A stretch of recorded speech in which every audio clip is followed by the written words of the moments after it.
two blokes go into a pub. I say two. It was actually a three-bloke joke. So they have to wait till the other bloke turns up before they can start the joke. So they have a couple of light ales, ploughmans, you know. And after a while, this woman comes over and says, perhaps I can help out. And they said, well, actually, it is a three-bloke joke. Two blokes and a woman, it's not really going to work out. And the woman said, actually, I am a bloke. I'm waiting for a transvestite innuendo routine, hasn't turned up yet. And they said, oh, thanks very much. So they went out the pub, started the joke. So, three blokes go into a pub. I say three.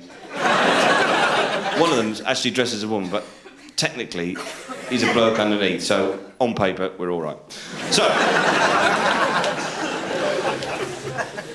three blokes go into a pub, and they go into the pub, and the first bloke they meet is the bloke that's meant to be doing the joke in the first place. And he comes running in like that, all late, sorry, I'm late. They go, what are you doing?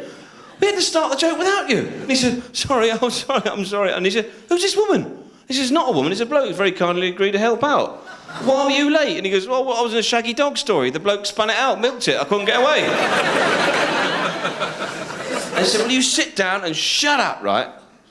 Anyway, and he said, you're not going to chuck me out the joke, are you? I've been doing this third bloke and the three blokes going to the pub joke for the last 20 years. You can't chuck me out like that. They said, look, we are chucking you out. And sit down and shut up. And you go, what, chuck me out? No clock? Nothing? And they go, no, just sit down and shut up. So they carried on with the joke. So, first bloke goes at the bar, and the bloke started heckling. He went, heard it. And he said, will you shut up, right?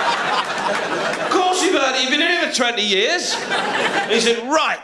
And he pulls a gun out and said, I'm hijacking this whole routine. We're going on a surrealist ramble. And he said, you idiot, by pulling that gun out, you've already placed us on a surrealist ramble. You're trying to hijack yourself to where we already are. We're now trapped. We're in Gibbs' paradox. We're in a self-defeating two-dimensional continuum. We can no longer justify our own existence. And as he said that, they began to melt and their words faded to a delicate hanging cadence.